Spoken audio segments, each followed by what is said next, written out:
What's up, A to Z Sports here live on a Wednesday. Going to have a good show talking about the Titans fixing a 2024 problem this summer that allowed them to hit rock bottom last season, and Brian Callahan addressing that with Titans media yesterday at Ascension Saints on a sports park. So we'll talk about the leadership fix this team is working through right now, where how we compare the vibes to last summer to this summer with this team, year one under Brian Callahan to year two under Brian Callahan, and really maybe most people are missing the mark on the point of this entire thing. We'll talk about that. We're going to have a good show here on this Wednesday morning, and we've also got some NFL rule updates, multiple NFL rule updates that we'll talk about. The flag football Olympic team coming up later on in the show. Then we got some sports trivia to send everybody to a Thursday morning, but we'll wrap up with sports trivia to see how we do here.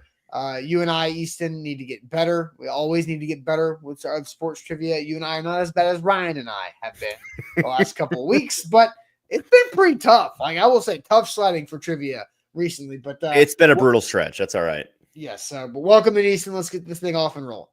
Yeah, it's a good morning because while you were talking, I finally got that last video we were struggling to get in. Yeah, thank you. So everybody bitching about us being late. We're trying to get the videos to update and upload, and sometimes technology doesn't cooperate. Yeah. And so would you rather have us have a great show and be like 3 minutes later because a video will upload, or not? So sometimes quit complaining. Greatness takes time, people. A little patience goes a long way, but we appreciate your patience and we appreciate you being here with us on a Wednesday morning. Help us out. Hit the like button on the show. Not many likes on the show so far, probably because you're wondering if the show is ever going to start. Now that it has started, hit that like button on Facebook, on YouTube. Like the show. It's the easiest, freest way for you to be a friend of the show this morning. Be a friend, tell a friend. That's another thing you can do. Send the link to somebody. Say, hey, get in here. We're talking Titans this morning. And then jump into the comments. See a lot of familiar faces in there. Good morning to Dad to the Bone, Jamar, Titans Kyle, Justin Lowry, Malachi, Katie, Scott, Brad, IR Hoshi, Rooney, a lot of people that I am used to seeing. So good morning to the regulars. Good morning to a couple of you that are new.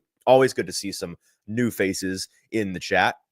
Love to get to know you guys each and every morning here on the A to Z Morning Show. So join them. Would love to get to know you. And we can only do that if you jump into the comments and leave your thoughts on the topic of the day, which today is the Titans leadership fix, their off-season program, very intentionally designed to elicit a different type of team in 2025. Will it work? We're going to discuss all of that this morning, but not until you like this show. Yep, let's do it officially. Welcome to A to Z Sports here live on a Wednesday. I'm Austin Stanley. He is Easton Freeze, our Titans reporter for A to Z Sports.com. We are Nashville's on-demand sports.network, going live every weekday morning on Facebook, YouTube, and Twitch. Links to the show segment by segment on our Twitter X timeline. Hit us up on Instagram, TikTok, and Threads for more great Titans content. Leave us that 5-star Google review, where you guys are always nicer on the Google review comments than you are in the actual live chat. But we got to make sure we thank our sponsors, because they truly make it happen for us, and they help out all of you, like Wilson County Hyundai. Make them a part of your new car buying process. See them in Lebanon or online at wilsoncountyhyundai.com. The Bone and Joint Institute, boneandjointtn.org, the region's destination for comprehensive orthopedic and sports medicine care, and the Barton Drury Insurance Group, customized solutions for all of your insurance needs. They are local to the Nashville area and also online at bartondrury.com. So there is NFL news out there. There's also NFL rumor out there. And Easton, I will just allow. Oh, you've already favorited it. I didn't even know you were going to do that. I mean, it caught my eye. What can I say? Okay, so let's. We're going to get to that in a second. But our stream system has a new beta feature. Should we test it? Yeah. Oh, I see it. I see it in the corner now. Yeah, try it. Should we test it? I'm hesitant. Wait, I think I know what it's going to do. It's just going to like. I think. I don't know. We'll hit the button. I will toggle on the beta feature, and we will see how quickly we like it or dislike it, and we can toggle it off if we don't like it. It's probably just going to like throw it up on the side, right? I don't know. We'll find out. Yeah. I hate that. It's like YouTube. Yeah, where it just constantly shows it. But it's also like starting from the very beginning, right? Yes, it is. It's gonna. I guess it's gonna. I mean, no, it's not. It's starting. Oh, I see. It's so tiny. I don't like it. Yeah, like you can probably. What is that? Text for ants? Easton, do you know that movie I reference? do Or get that okay. right. That's a Okay. Zoolander reference. Have you seen Zoolander? I have not, no. Uh, But I do get the reference. I get why they want to try it, I guess. But like, if you want that, you just watch on YouTube and then it does it on YouTube for you. But it's also combining Facebook and YouTube comments. So That's fair. That's fair. It's just like if you're watching this on let's let it YouTube, sit. Let's let it sit and figure it out, right? right? Okay. I mean, can anyone if you're watching this on a phone, no shot you can read that. No, I mean, I can barely read it.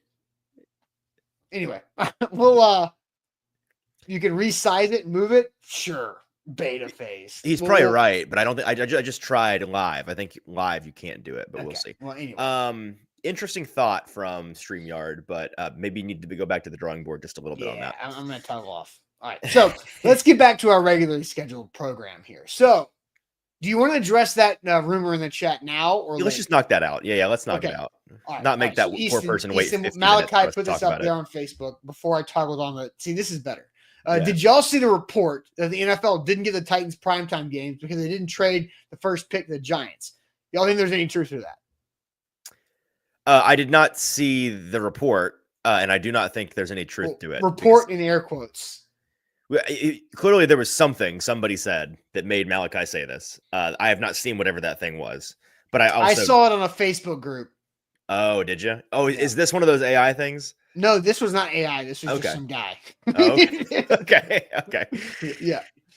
Yeah. No, I mean, that's not the reason they didn't get primetime games. They didn't get primetime games for all the reasons we talked about when they didn't get primetime games. They're bad and they're a small market and there weren't any obvious choices for them to get primetime games. And also, they aren't getting primetime games just because you drafted the top quarterback. It's not how it works. And they have a massive construction site, which makes it more logistically difficult for home games because primetime games have bigger trucks for TV. That's true. And like you got the overhead shot, the bump from commercial. You want to see like tractors and stuff on that. That's not pretty. Now, I think like next year, once the stadium's getting closer to completion, I think you can say, "Hey, primetime game! Look what's going to open next year." Say, there's a switch that flips at some point where it becomes cool to show off. Right now, it's a concrete shell that's ugly. Too much mud. Yeah, too much mud and concrete. There needs to be a roof on it for us to be able to show it off. Sean says Caleb Williams got primetime games. Yeah, Chicago. He plays in Chicago. Yes, where the NFL basically began. Remember all those years that Chicago was awful and dead to the world football-wise and just like really sucked and they were in the desert for 40 years? They were still playing in primetime during all those years too because they were in Chicago. That's how it works. All right. You're like, the Giants have the same record as the Titans. Yeah, they play in New York City. Hello. There's nothing the Giants can do on the football field that will keep them out of primetime. They could actively try to not get primetime games. It wouldn't work. Yeah, the Cowboys are always on because people watch the Cowboys. I need to ask how TV Mauricio, works. like what I'm sure Mauricio knows. What's the fewest primetime games the Cowboys have ever had in the modern era? I know this. Mauricio, who is our Dallas Cowboys writer and host, who does a phenomenal job, lives in Mexico. He has his entire life. Why is he a Cowboys fan? Because he had two options at the store to go get NFL gear. Cowboys or Steelers? Which one are you going to be? Yeah. You pick Cowboys. So there you go. They're closer geographically. That was the right There was call. no Titans merch in Chihuahua, Mexico from Mauricio Rodriguez at age 4 to go get a Titans thing. It's Cowboys or Steelers. What do you want? Yeah. And he unfortunately picked the Cowboys, he says. Global brands, people. But don't worry. Now everyone in Ireland is going to do that with the Titans. Now that the Titans have one global brand deal. Yeah, a bummer for the next famine to hit Ireland, but that's still not a joke from Austin Huff. But anyway, all right, now let's officially get going. So, 10 minutes in, we've not talked even a little bit about today's 9 minutes. 9 minutes. Okay, so Easton, I talked yesterday after the press conferences where you were heading back and about what the vibe was there, and a lot of conversation about fixing leadership for this team and how the vibes are positive, but fixing this leadership that they didn't have from a year ago is important. But vibes were great last year. Like I remember last year, people saying like, yeah, feels good. People were happy. People are excited to show up to work. So kind of set the table for us on how we got to this spot.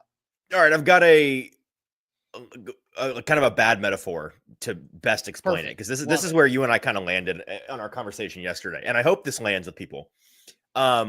You're right that both off seasons felt good, and like, what off seasons don't feel good? You know, like which team? There are some teams out there where things are like chaotic all the time. So fair, like the Bengals right now, their off season is tumultuous, and that's like a very Bengals thing. They're just they're shooting themselves one toe at a time. The Falcons contract conversation, distraction. There's all the time. Yes, right. But like at any given point in an off season, what is it, like 25 to 30 of the teams are having just the time of their lives. Like everything's great. Of course we're trending in the right direction. Right. So, but some years are different than others. And the Titans, the past 2 years, the vibes have been very positive for different reasons. Last year is because you got a new coach, offensive mind. You feel like you were being kind of propelled into the future. You spent a bunch of money in free agency. There's a lot of like, a lot of sexy weapons certainly in the room. All of a sudden, it's like you're walking through the showroom at the Ferrari Center. It's like, wow, look at all these cool new shiny toys. And that was an easy reason to get excited. Also, Vrabel wasn't there. Well, so like, right. You didn't have like Captain Tents stomping around the facility the whole time. Right. Exactly. It was ding dong, the witch is dead. This year, it is because, largely Cam Ward, right? It's like, hello, you can't be worse than last year. You got the quarterback. Everybody's excited for year 2 and like the rookies, and like, so it's obvious why we're excited this year. The difference in the vibes, and here's where the kind of stretch of a metaphor comes in, is that last year to me kind of felt like an all-inclusive resort where it's like everybody's having a ball. Vibes are great. Vibes are high. It's summer.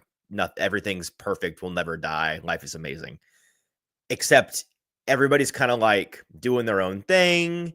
And you're kind of just sitting around resting on your laurels. And it's like, look at me. Look at how I got it all under control. Look at how hot I am.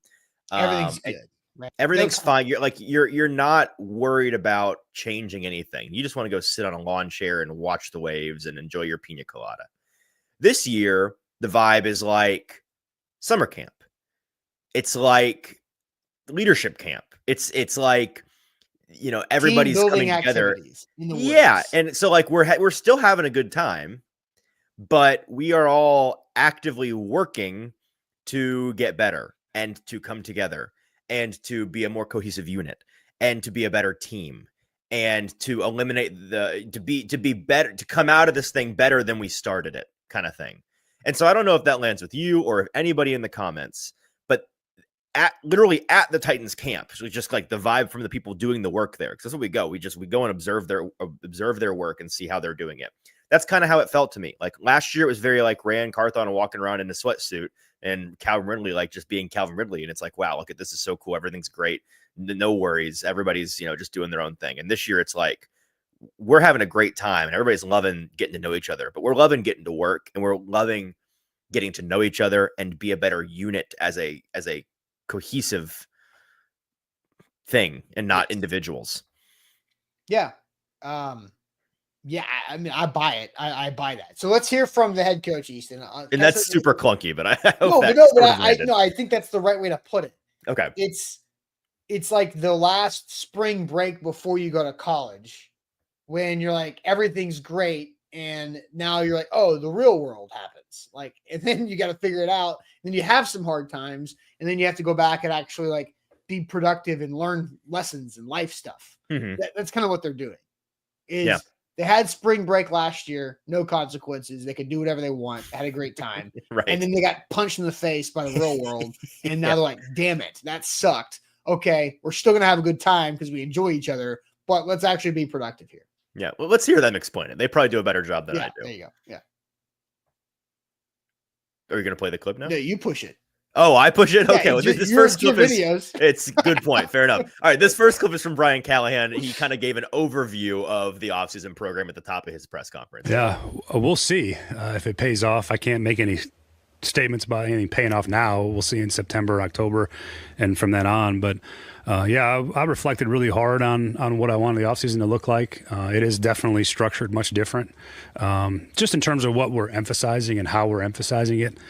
how we set up our competition amongst our team, how we're going about the team building process. All of those things have changed a little bit for me, focusing a lot more on, the things that win and lose you football games at the end of the day. Things that the penalties, the negative plays, the turnovers, those are the things that, we're focused heavily on and trying to make sure we do a better job executing those things in the moment. There's a lot more to it I could talk about. I'd probably take up the whole press conference probably, but definitely changed a little bit of the philosophy and formula, and hopefully that pays off for us. So you're going to hear a lot today about this game that they're playing, right? It's a off-season long game where they've split everybody on the team up into 8 rosters. Guys, there's a captain and a co-captain for each team.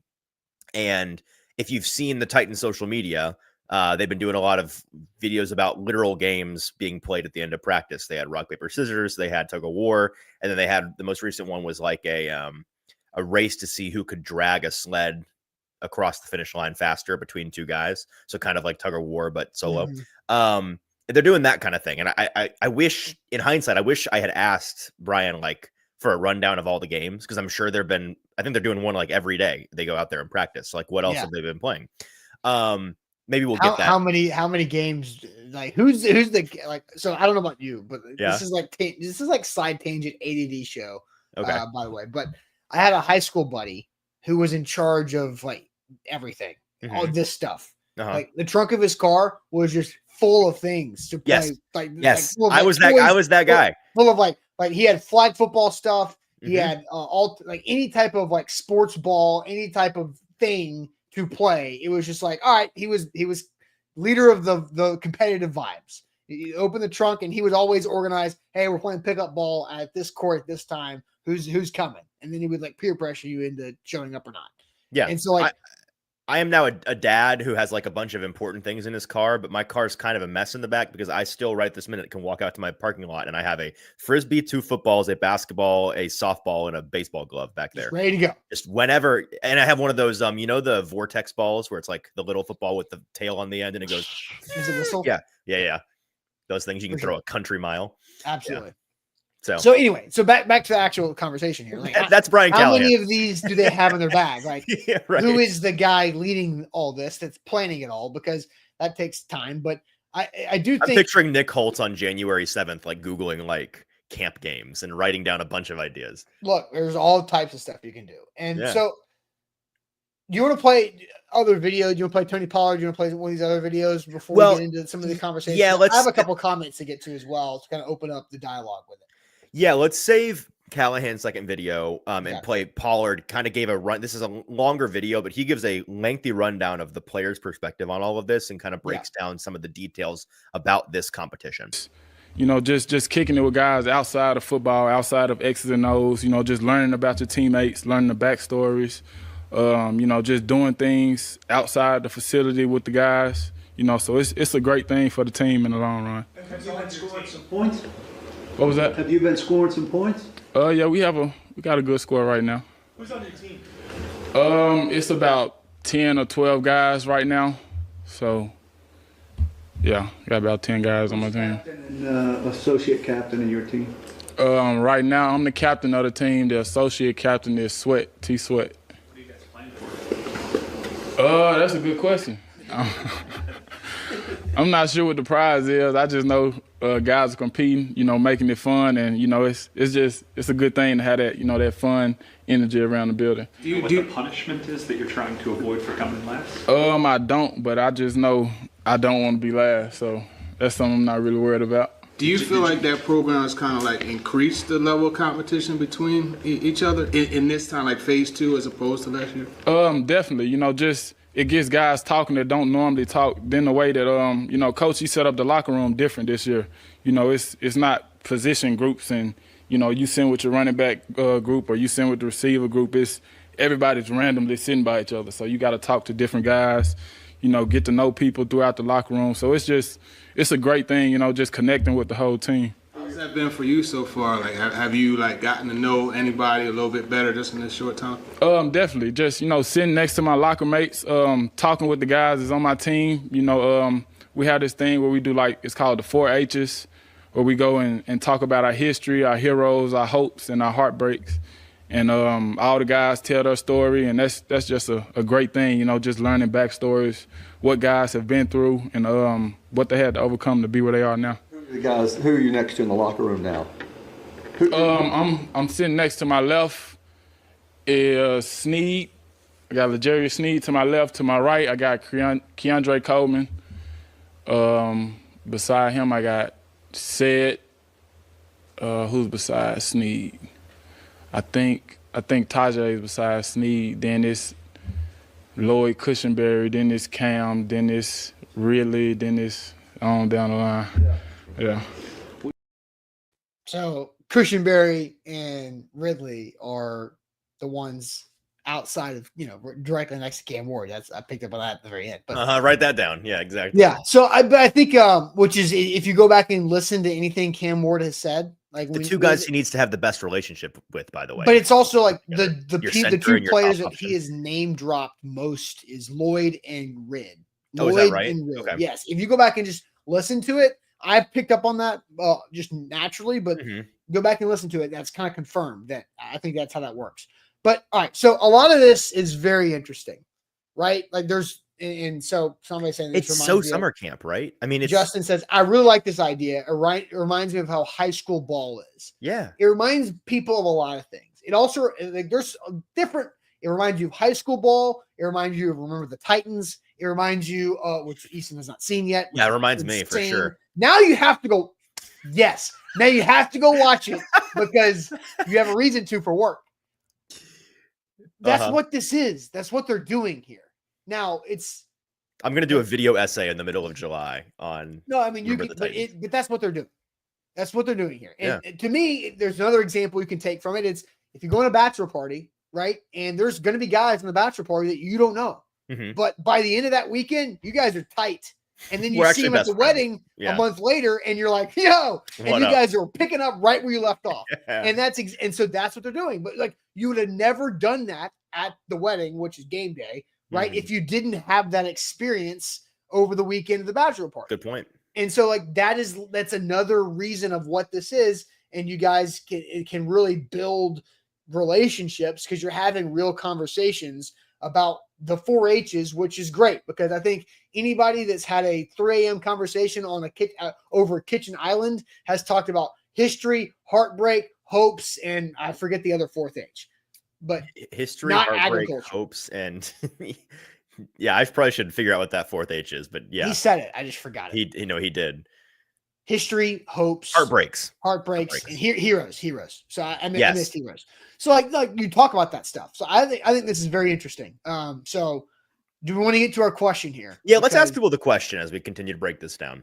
For sure. So the Titans' new approach to team development. Is this a big deal, small deal, or no deal?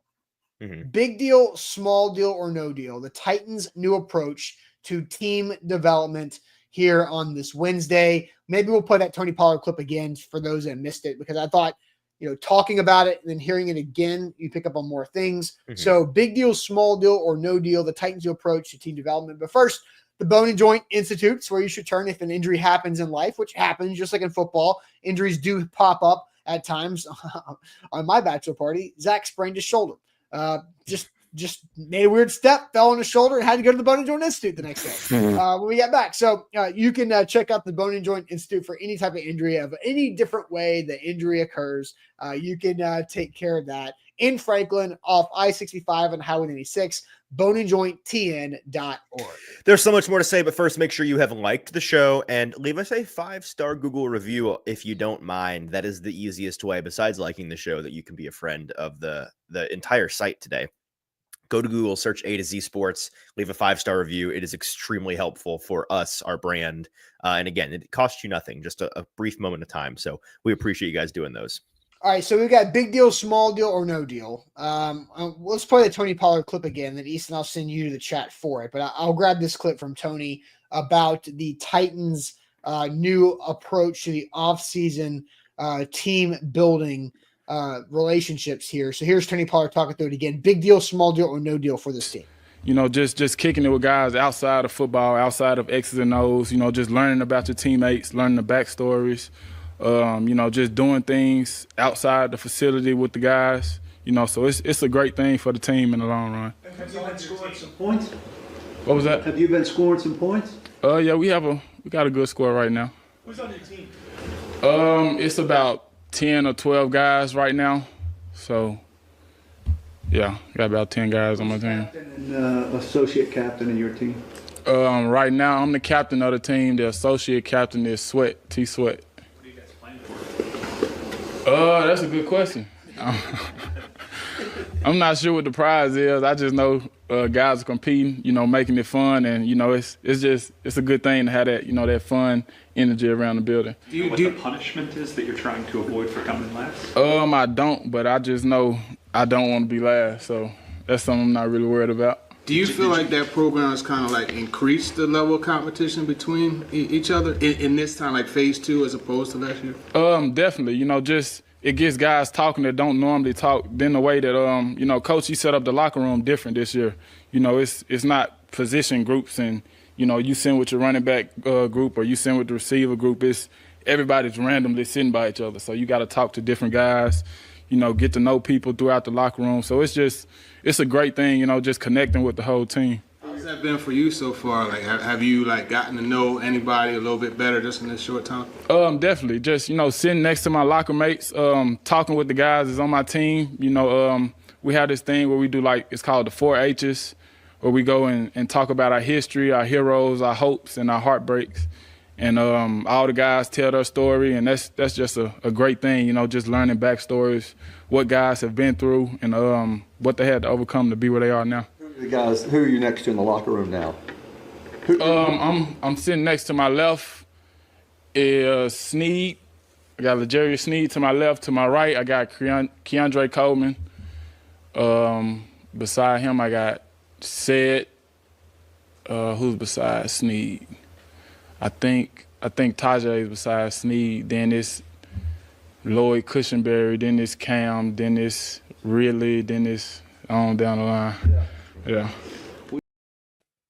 So there's Tony Pollard there. So big deal, small deal, or no deal. The Titans' new approach to team building. Easton, I have put up a YouTube poll as well. Okay. We'll let that thing mature a little bit. Big deal, small deal, or no deal. But what are you seeing from the chat thus far? I'm seeing Kinslow says small deal, as does Steven and Titan Kyle and Dad to the Bone. A couple big deals in here. Jared Stillman's burner says big deal. As does Darius, as does Apollo and Jamar. No deal. Curtis has been laughing about it in the chat all morning. He thinks this is a bunch of baloney nonsense narrative building. Big deal from NM Titan. Small deal from Scott. Big deal, humongous deal. 30 pack of 403s, which I'm not even sure what that is. So if it's something bad, sorry for reading it out loud. Big deal. Big deal, no deal, big deal, small deal. So more big deals than I honestly was expecting to see. Big deal. Yeah, I'd say big deal wins my eyeballing the chat poll by I don't know, man. Like it 60% of the responses are big deal. I see you starred Tall Texan here said no deal. Yeah. I want to get to Tall Texan here in a second. What is SOP? What is that? Should I know what that means? I don't.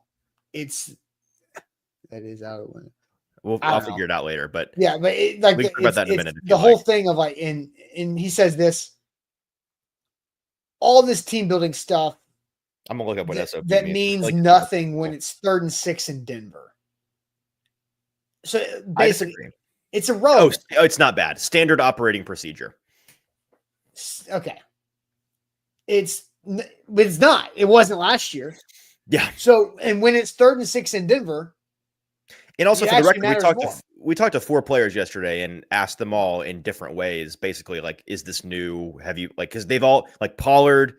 Who do we talk to? We talked to Pollard, Dan Moore, Martin, and Van Jefferson. Yes, thank all you. Have played I was there. I should have known that. Multiple NFL franchises. Yeah, and so we kind of asked them, like, has this been a thing that you've done before, different stops? And some of them said similar, yes, but some of them said no. Like, this is not the Titans didn't do it last year, and not every team approaches their offseason this way at all.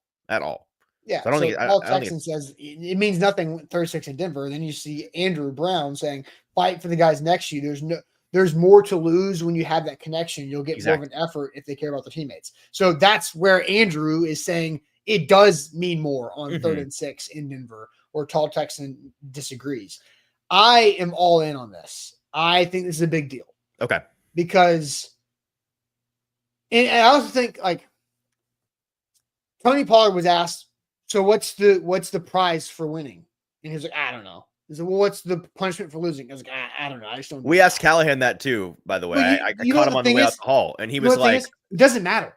Exactly. Like, to the individuals that are here, like to you and I and the chat and us normal people, bingo. Like the prize, the carrot that's dangling matters. Mm-hmm. Why? Because we are not professional crazy athletes. They compete over rock, paper, scissors when they have no idea what the number one prize is. They don't care. It's I beat you at rock, paper, scissors, so shove it. Or damn it, I lost to you in rock, paper, scissors. I'm going to get you in tug of war tomorrow. Yeah. You'll have to understand how these guys are wired differently. Like we go in the locker room every day during the season. These guys are doing very important things, trying to prepare for an NFL football game on Sunday. And there's a pop-a shot and a ping pong table in there. And like when you think ping pong table in the break room, Austin and I are playing at the ping pong table. We're sitting there chatting up, like having a good time. I don't know. I get pretty into it. Yeah. Okay, fine. But I get pretty intense. Typically, you see people playing ping pong, like they're into it, but like they're cutting up, having a good time. These guys are like, I mean, it's like the Olympics for these guys. They're dialed. It means everything to them. If you, as a reporter, God forbid, you walk like by them trying to do your job and get in their way, they'll get pissed off. They'll start cussing out the guy they're playing against. That's not fair. You got to redo that point. Like they just, everything they do, they are mentally wired to be maniacs about these things. Yeah. So look, Curtis and JR are hating on this. Jay, language, please don't use that word. That's the quickest way you can get banned from the chat. But for me, I think it does matter. It means something. It's that these guys are going after it more. Like the reason why they split up into teams is like, I think another aspect to this, why I say it's a big deal, and I'm going to vote big deal on the YouTube poll when I have a second here. I think it's a big deal. Another layer to it, Tony Pollard is the team captain of his group, right? He's got 10 to 12 guys on his team. That's the team. He's the team captain. Who's the associate captain? Tavondre Sweat. Mm-hmm. Tavondre Sweat has an opportunity to have a leadership position that he was put in next to a proven leader in Tony Pollard. That is a good opportunity for Tavondre Sweat to learn from somebody who he would never have learned from because he plays defensive tackle and Tony Pollard plays running back. To go to remember the Titans, there is no way Coach Yost would have known that Petey could have played defense if they didn't go to Gettysburg. Of course. Petey had a fumbling problem, and Coach Boone couldn't trust him to carry the ball anymore, and they couldn't get it done. They couldn't cover on defense. Classic. Then you know what they do? They put Petey on defense, and now they got something going. Yep. Right? Mm-hmm. You pick it up what I'm putting down? Yeah. No, I followed all that. So I think it's a big deal. Easton, what's your answer? I think it's a big deal as well. And this is the kind of thing that I am, like, people that know me, you know that I am inclined to kind of poo-poo it and say, like, it is a small deal. Like, it's something, but it's not everything. This one's a little different for me. I think that it's a big deal, and not just for the kumbaya, team building, get to know you part of it. Like, I think that that's what the big takeaway from yesterday was. But, and I'm probably going to write this today or tomorrow. I think that we're missing a big part, maybe the biggest part of the point of this. And that's because kind of the takeaway yesterday was more of the get to know you element of it. Mm-hmm. But something that Callahan said in his first video that we played was that, you know, there's a point system and we're tracking everything that everybody's doing.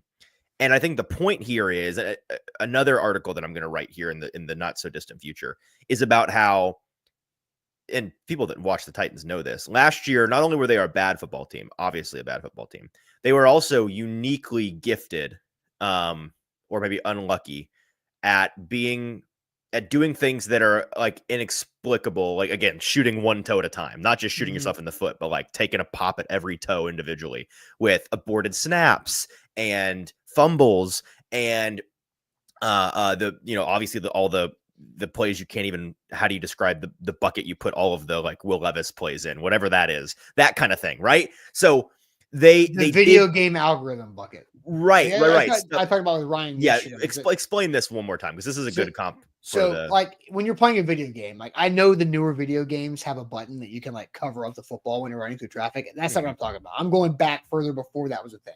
When all of a sudden your running back's carrying the football, he gets hit and he fumbles. And you're like, why? Why did the video game decide that my guy fumbled at that point? There's no reason to it. It's just it's been enough times because okay, he should fumble now, and that's ridiculous. Why should that guy fumble now? I don't know. But that's what the video game decided. It's just the algorithm. It is what it is. Yes. Yeah. Exactly. And the Titans had a bunch of that last year. And again, that's another reason why every time I go on radio this offseason and folks are like, do you think the Titans are going to, win more or less than 5 games? My answer has been, I think they win more because again, it is one thing to be bad. It's not that difficult to be a bad team in the NFL. It is difficult to be a bad team and not luck your way into a couple extra wins. Like there are so many bad teams every year that win 4 and 5 and 6 and 7 games because somebody has to win these games. And in the NFL, even when you're bad, the margin between the bad teams and the good teams is a lot thinner than the margin between the bad teams and the good teams in other sports. And so for the Titans to have only 3 wins and it wasn't until the season, like the buzzer on the season ended, the clock on the NFL season ended that the Titans were in at the end of basketball games where it's like, wow, they show the graphic and it's like Butler led for 12 seconds of this game. That's what the Titans did with the first overall pick, right? Like they were in the running for the first overall pick, none until the very end when everybody happened to lose the games or win the games they needed to win, and the Titans lost the games they needed to lose. So it took a lot of luck and a lot of things going their way, or I guess bad luck, for them to be bad and lucky enough to get the first pick. Yeah. All of that being said, that bad luck, those things, the aborted snaps and the fumbles and the penalties that were just killer. That's what I think one of the biggest reasons behind this program is the fact that because this time of year, it is easy for these teams, these coaches to, let's get back to fundamentals. Let's focus on like hitting the pad the right way and making sure our conditioning is up and like just do the basic stuff. I think what Callahan is trying to emphasize here, not just let's compete now. Let's take every advantage we have to compete, even when it's not competition times per se. We're going to compete whenever we're together. Always we're competing.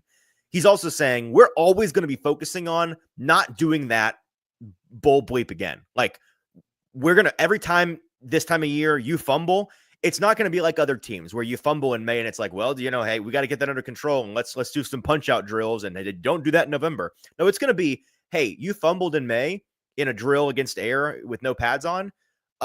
You're losing points for that. Like there's going to be consequences for it now. And you're also going to have to answer your teammates because you just hurt your team, the fake team that we've made. But like, it's about accountability and it's about having consequences for your actions right now and fixing that stuff in May so that we don't bank on it just magically fixing itself in November. Because last year it didn't.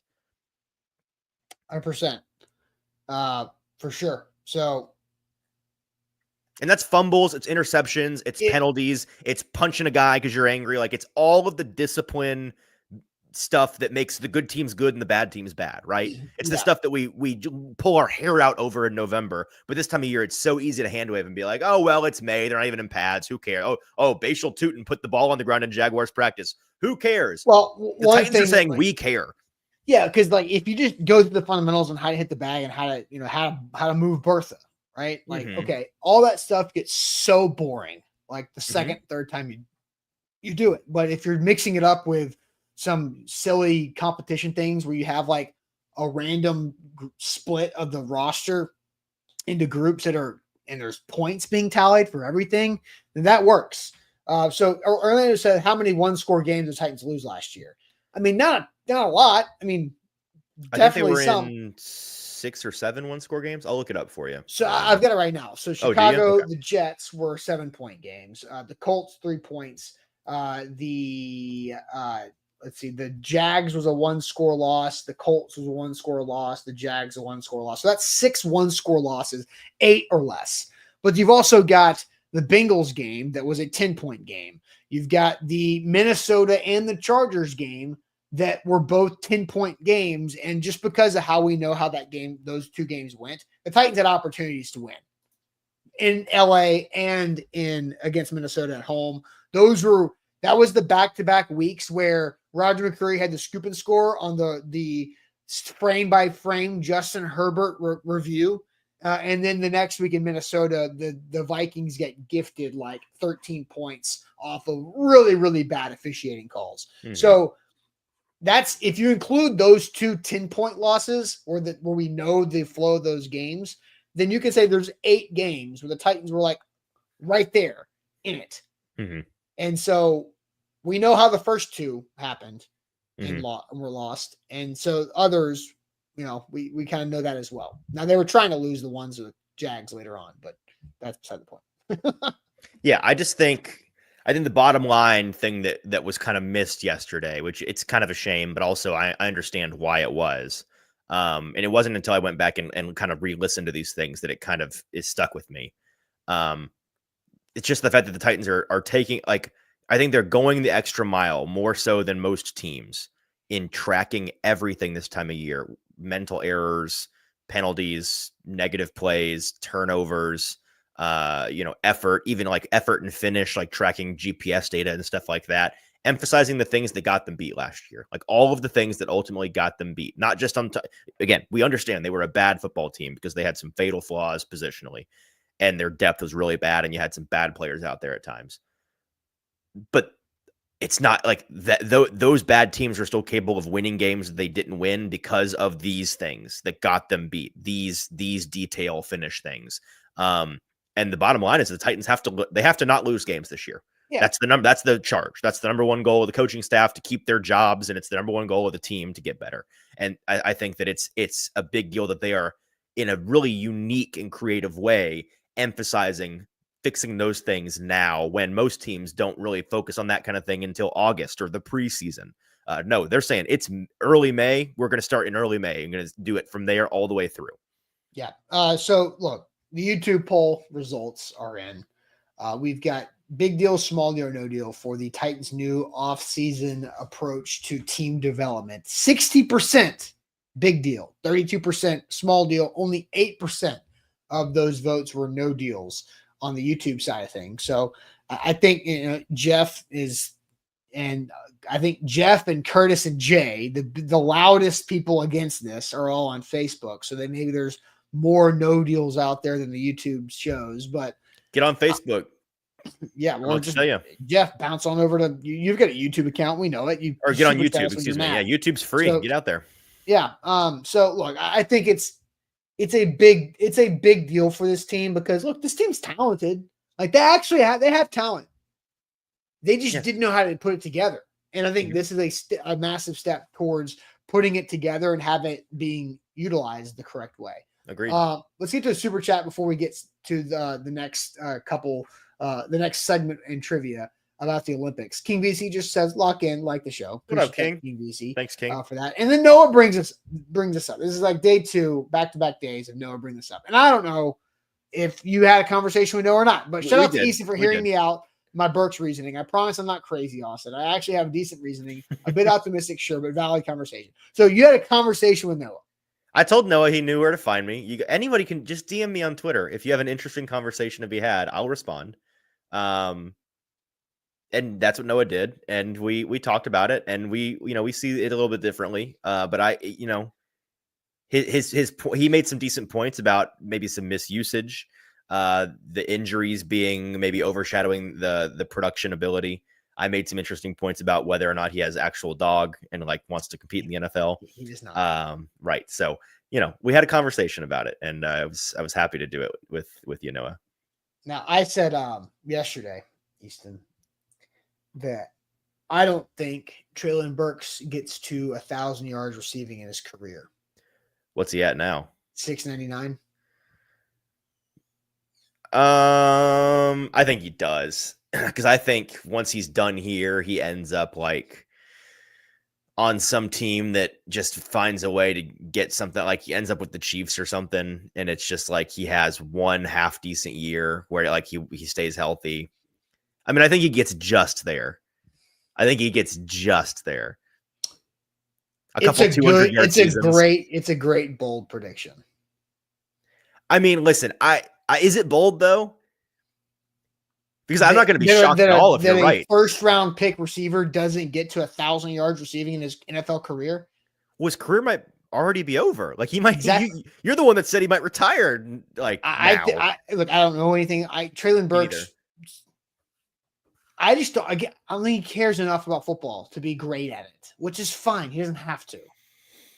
Well, to be in the NFL, you have to. But no, I know. Human being, you don't that's what I'm saying. Yeah, he doesn't have to. He didn't ask to get picked first overall or first round. Like that wasn't him. That was the Titans did that. And Jared Stillman's burner. No, Traylon Burks is not a bigger bust than Isaiah Wilson. Isaiah Wilson is the biggest bust in NFL history, and nobody can prove me wrong on that. Correct. He played 4 snaps. 3 of them were special teamers. One of them was a field goal rep that he got put in his ass. Mm-hmm. So that's it. Like I just don't think Traylon Burks gets to 1,000 yards in his NFL career, which means he's 301 yards away. You're taking the under on that. I'm going to take the over, but I don't feel good about it. Like I'm not putting the mortgage on it. Nah, I'm putting a quarter a unit on the over. So you can tell how confident I am in that one. I think 1,000 is the correct line. I think the sports book it's right there, which is crazy because he was supposed to be doing that every year. Yeah, every year was supposed to be doing that. All right, so the NFL officially yesterday approved the Olympics rule. Today, they banned the tush push. At least that's the reporting that's come out to it. I don't know if it's officially yet, but it's trending towards the tush push being banned. We also, just to complete the trifecta of news, the proposal, Diana Rossini said 4 seconds ago that in minutes we'll know the tush push's fate. What I have been told, reporter hat on, is that it will probably be banned. Which we'll have that whole conversation if it happens. It's kind of crazy to me. All I'll say right now is if and when it's banned, it's going to be very funny to me when the Eagles just do regular sneaks and are still incredible at it because they're still because their offensive line rocks. Like the only difference is there's not going to be a guy in the back pushing, and they're going to convert. They're going to convert QB sneaks at like a 97% clip. The only difference is Dallas Goedert isn't bench pressing Jalen Hurts' tush over the line too. Exactly. So that'll be kind of funny. We also had the Lions withdraw their proposal for the playoff reseeding, which I found pretty interesting. A lot of people were very anti that. I thought that it was actually a half decent idea, but the NFL decided we're not going to do that right now.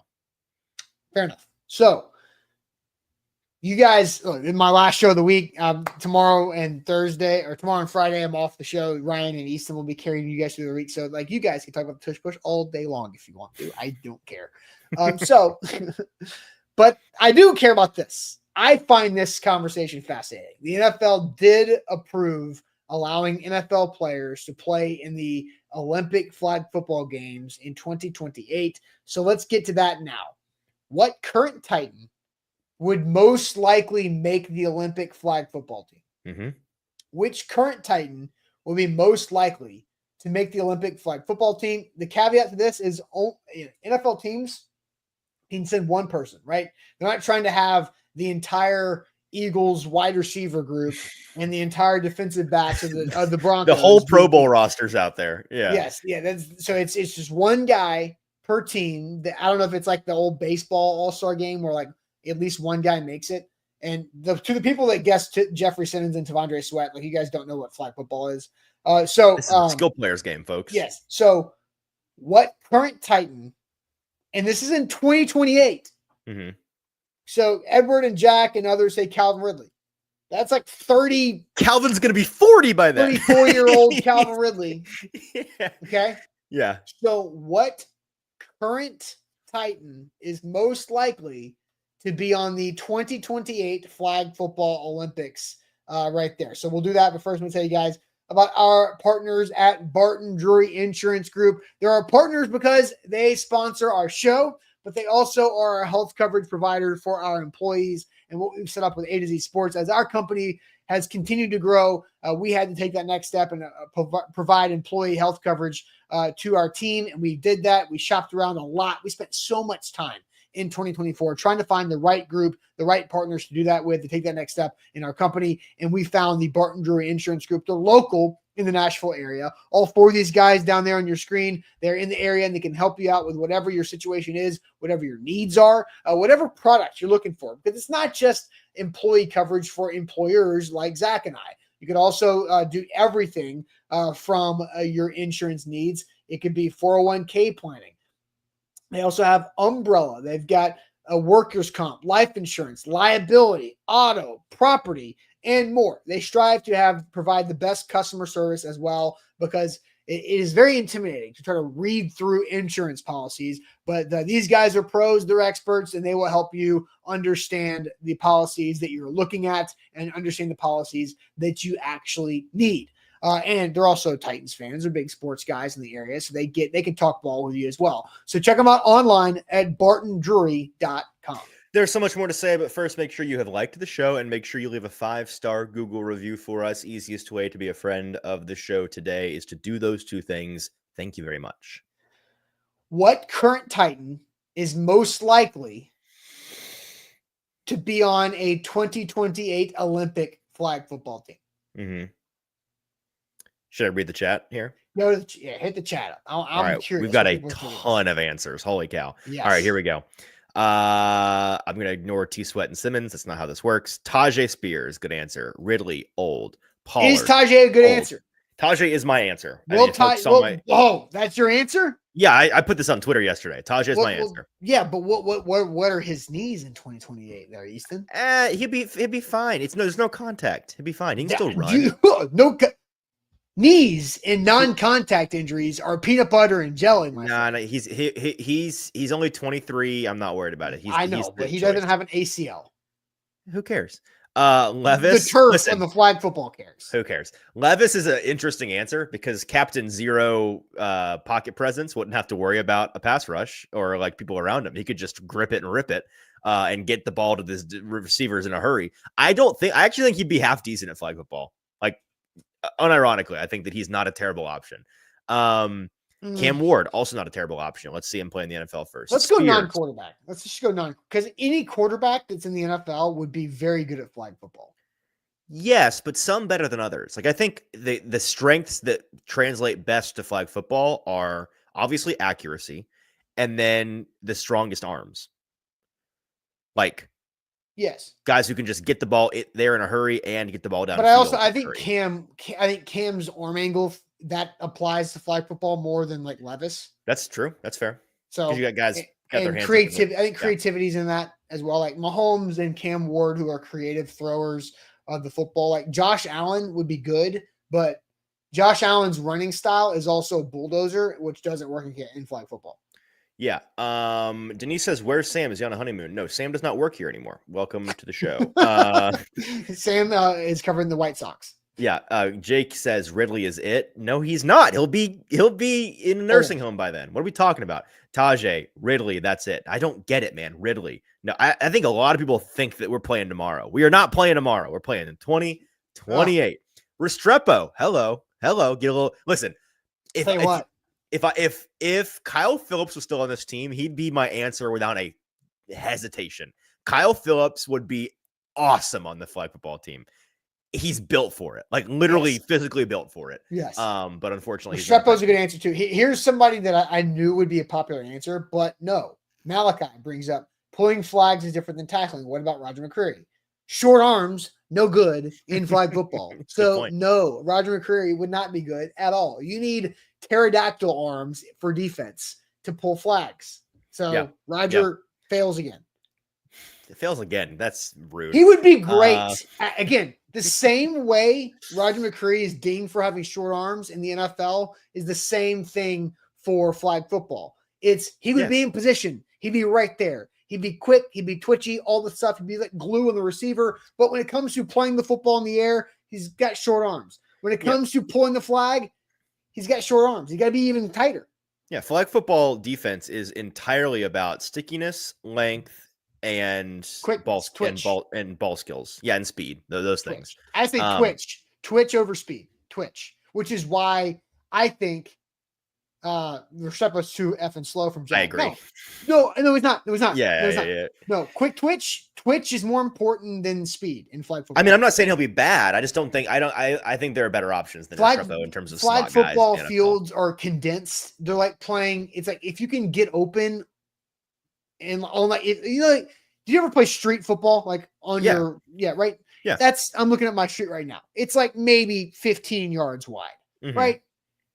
You got to be able to get quick and get open. Speed, you don't have time to be fast. You Yeah, don't but have what space to be what I'm fast. saying is if I'm the GM of the NFL of the US flag football team and I'm looking for a slot guy, I'm going and getting Malik Neighbors instead of Xavier Restrepo. Like I'm getting somebody that's got actual speed on top of being twitchy. You can get both of those things You in the need NFL. multiple types of receivers in flag football, just like you do in. You need the underneath guy that can get open, and that's what Restrepo can be. Okay. Well, I don't There's know. no space to be fast. Daniel says get a Ayumanor on Team Canada. I mean, Honestly, that was Yes. gonna be that was my answer. Okay, it's clever. It's a good point. And Because not what much else does Canada competition. have? What other receivers is Canada going to roll out there in 2028? Year 4, Alec Ayumanor is the guy for Team Canada. Yeah, I'm trying to see who in the NFL is even Canadian. It's not many. List of Canadians in the National Football League. Nose tackle. Okay, so Chase Brown is Canadian. There's a running Chase back. Brown's a running back for the Bengals. He'd be great. Chase Claypool. Hello, revive the career, baby. N'Keal Harry, also a guy that is what he is. I'll take Ayumanor over both those guys. Chuba Hubbard is a running back. There's a lot of cornerbacks, but there are guys you've never heard of. John Mechie. I did not know he's Canadian. Yeah, I didn't actually know that. I mean, I'd take him on that team for sure. And that's the whole list. Oh, and Right. Jared Wayne, Texans receiver as well. So Honestly, yeah, I mean, Ayumanor's on that. He's on that team, brother. I think he is. He's on the team. I think he is. So for the NFL rules, is that what happens? Like, is the Titans one player a Canadian guy? Oh, great. I don't. So that's. I feel like it'd be different. I feel like it's one player per team for Team USA. But Team USA is not going to field 32 dudes. No, I know. I'm just saying I think that's the rule. Like no more than one is what I mean. I think the rule for Team USA is going to be no more than one from each team. I seriously doubt that's an NFL rule for the Olympics, not for Team USA. Okay, but the handful of other, because like there's definitely going to be an example of like the best option that team, France has for their entire team happens to be a Viking. And the Vikings are going to want to send Justin Jefferson. So, like, you're telling me they can't send both those players to play for different squads? Here's the other thing, too. France is going to start a war over that. They're going to fight us. This is happening in August. Are the Vikings going to want Justin Jefferson playing on field turf? It won't matter. He was the player they were advocating yesterday. He was in the meeting. He gave a speech to the owners. They're letting him play. He's been the champion of this. I understand. They're not going to want him to, but they can't stop him. We'll see in 3 years. They can't stop him. They can't stop him. Well, no, we'll see if he still wants to in 3 years. Oh, he will. He's the face of this thing. He's been fighting for years to get this in the Olympics. He said yesterday it's a dream come true. Don't get me wrong, it's cool, but there's a risk to it. He's going to want to do it. We asked Pollard yesterday if he would want to, and he's like, it sounds fun. And we're like, would you do it for free? And he's like, no. Which you're not doing it for free. You're doing it for an Olympic gold medal, which to me, that's priceless. I would do anything for an Olympic gold medal. It's actually like $50,000. Yeah, yes, but it's also, but to me, it is priceless. No, like I know. Yeah, it's a different thing. Yes. Yeah. So, and that's what we don't know. It's like, are teams going to send players, or players going to go? Like, I also think, I think the best flag football team the U.S. could put together is not full of NFL players. Oh, here we go. I've heard you say this before. I think that's baloney. It's a different game. It's a different sport.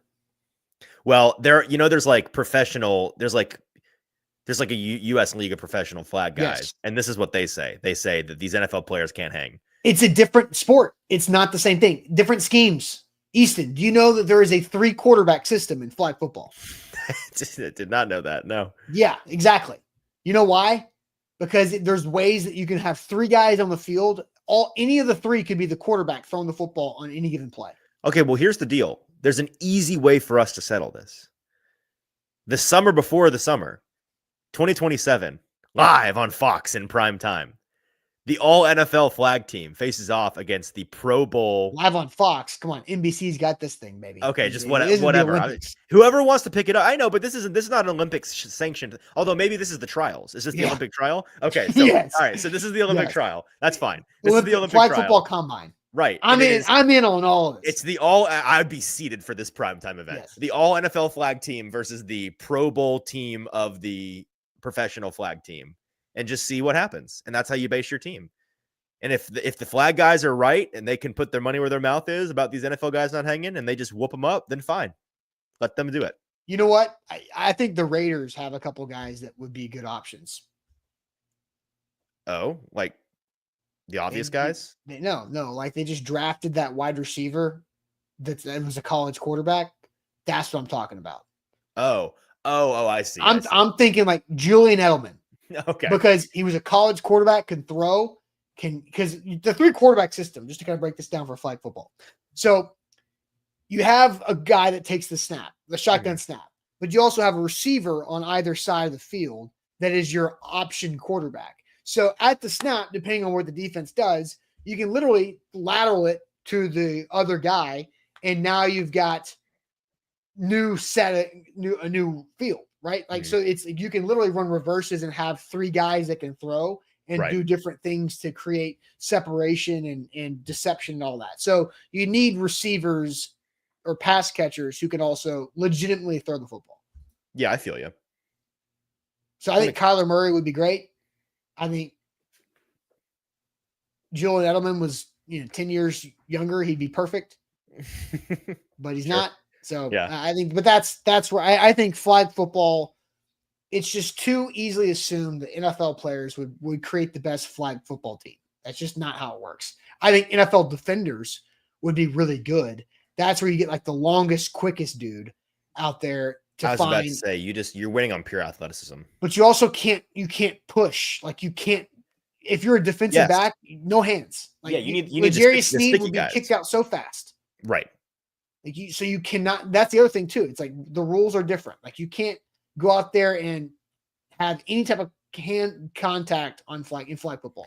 Yeah, the reason why I just think, maybe not every position, but the reason why I think NFL guys would just cook these professional flag guys is that you just, they may be better suited to it and all of these things and know it better and whatever. At the end of the day, you can't beat the athleticism of these guys. Like you're not as big and fast as these guys. Like these flag dudes aren't. But can they pull flags? Sure. And that's the question. That's why ultimately what I care most about is not the argument. What I care most about is, please, for the love of God, give us a Olympic trial to let us settle this. Let us see what happens. You know what I mean? Yeah. Because Bork says at a certain point, talent and athleticism, where'd it go? My comments jumped on me, so I don't know where I went. But at some point, talent and athleticism overcome. Like, yeah, I get that. But if that talent, if that all pro cover corner can't pull a flag to save his life, then it doesn't matter. Because pulling a flag is a skill set that is not just automatic. I hear you. Noah comes in with a super chat, and I don't know if this is how it's going to be with the Olympics, but flag is a max of 10 guys on a roster, so 2-way guys who are shifty. Right? Yeah, I mean, that's going to turn guys like Travis Hunter into gold. Yeah, and Travis Hunter makes sense because Travis Hunter isn't overly physical. He's a quick, twitchy guy who's athletic, who's got the best ball skills on the planet. Yeah. Great. Yeah. So like Travis Hunter's built for flag football Olympics, and he's young enough to be right there in the prime. Mm-hmm. Yes. Travis is an obvious guy to be on that team. Right. If he wants to, he's on it. For sure. But I think it's going to be a combo of NFL players and flag football like pros. It's going to be dramatic. I mean, that's going to be a first take segment for a lot of that summer, and I'm looking forward to it. Okay. And I mean, there's just a lot of like Deebo Samuel. No. He's going to be dust by then. He's already plus dust. Deebo Samuel runs through your face as a receiver. Like that's not how that works. Like his whole thing is being thick. Yeah, have like a muscle gut. Come on now. Like, get real with it. All right, so let's go ahead and shift over to trivia. Easton, it is time for trivia. Let's hopefully have a good, clean trivia segment. Let's do it. Shout out to Wilson County Hyundai. Make them a part of your new car buying process. Go see them in Lebanon or online at wilsoncountyhyundai.com. Easton, are you ready? Hit it. All right, here we go. Trivia time. I've got the chat opened up. This would actually be a good time to show the comment. We want to try this. Is this going to be? Ooh, no, this is the right approach right here. This is good. All right. No, we got still people. Lock in, chat. We need you. So now the chat can see like how far behind they are on our comments. Right.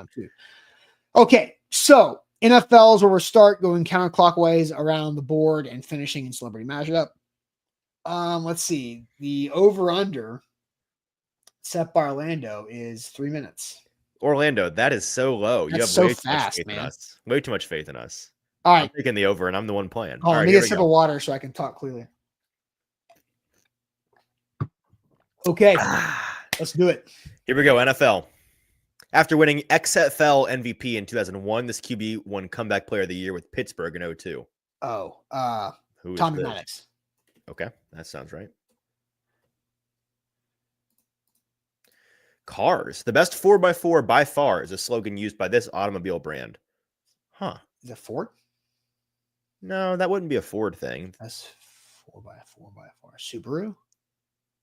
I mean, is it like a Jeep thing? I don't know. I'm guessing. I need chat to double check us on this. The best 4x4 by far. I don't know. Chevy? That's not, Chevy. Is it? Okay. Chevrolet. Nope. Oh. Nice try, guys. Adapted from his comic strip of the same name, Aaron McGruder created this cult favorite animated sitcom following a Black American family that ran on Adult Swim from 2006 to 2014. I hated Adult Swim. Yeah, I didn't watch it in 2014 because I was 14. Black American Family, cult favorite. Boondocks? Okay, cool. Never heard of it. Movies. Before Monica Bellucci married Tim Burton, she played Mary Magdalene in this 2004 epic biblical drama directed by Mel Gibson. That would be Passion of the Christ. I'm back. That's a third time my power has flickered off this morning. Oh, great. I'm letting go tonight. Yeah, I'm falling from cloud 9. And yeah, I was in the dark. I was falling hard with an open heart earlier in this 2012 Katy Perry song. Oh, what is this? Which one is this?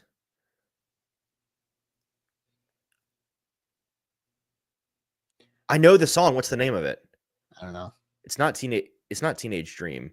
Firework? No, it's not Firework.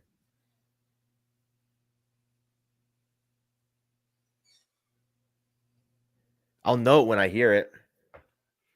I'm like trying to go through the lyrics in my head. Is it Wide Awake? I think it's Wide Awake. I think it's Wide Awake. Yes, it is. It's Wide Awake. It is. With over 1,200 locations, this sandwich chain, founded in 1994, features a hot sauce bar with 13 sauces. What? Hot sauce bar? This feels like a Texas Sandwiches? thing. 1,200? I've never been to a sandwich shop that has a hot sauce bar.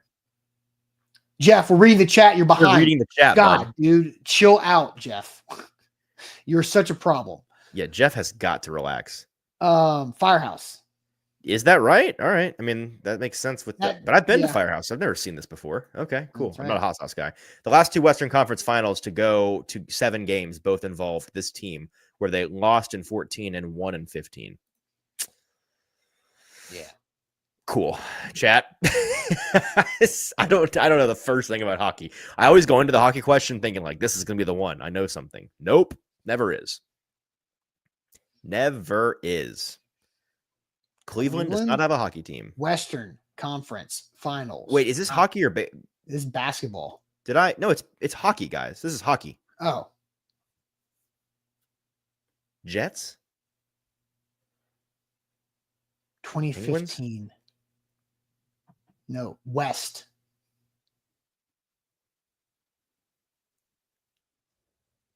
Oh yeah, Western Conference, duh.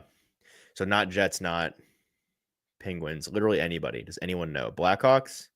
It Kings? could be the Black. It could be the Black. Are the Blackhawks Western Conference? Okay, Blackhawks. Yes, Chicago, because they were good during that stretch. Okay. Jeez. Oh, whoops. MLB starting pitcher J.A. Happ won 20 games this American League team in 22. I mean, what? Who knows this? Who knows this? J.A. Happ, who did he play for in 2016. I don't know that. I didn't know that guy existed. Me neither. This question, this sentence means nothing to me. Boston? Sure. Okay. Tigers? See, when Sam would know. you submit Yeah, the guy who now covers question baseball. mark, I don't believe Marlins, you. Blue Jays, Red Sox. I see mean, two we're Blue getting Jays. Red Sox, Toronto Blue Jays. Sure. Why not? Let's give it a We're try. getting Blue Jays. Nice. What was it? It was Blue Jays. Okay, well, in the middle, that is extremely famous actress. What's her name? It's throwing me because I recognize both, but I don't know either name. The guy on the outside, this is pissing me off. The guy on the outside is, I can picture him very clearly. What's he in? No, it's not Matthew Perry. Julianne Moore. Thank you. Gosh, that is really bad. Edward Norton. That's not. Yes, it is. No, it is Edward Norton. Yes. Does Edward Norton grew his hair out? I guess. Yes. Wow. What was this? Land Rover is what I saw. Okay, from the that sounds right. Cool. 528. That celebrity mashup pissed me off because I shouldn't. I mean, I knew both those people. Somebody said Charlize Theron. That is not Charlize Theron. Man. Ed and the Fed Chicago. Hockey is not a sport. That's a George Carlin. I guess it's a George Carlin. George Carlin comment. Hockey is not a sport. Hockey is 3 activities going at the same time: ice skating, play with a puck, and beating the crap out of somebody. That's a sport, though. Yeah, I mean, that's basically that. Man, that's tough. So I think we have to throw out the over under for today because my power went out like halfway through. I'm currently on my phone hotspot right now as my Wi-Fi had to reboot. Well, I mean, look, this was everyone's like, they're just making them hard. Look at how difficult they are. Like Cars 7%. Like they are making them very difficult. Like the average here is like, but if you take movies out, the average is like 28%. Like this is brutal. So they have definitely upped their game.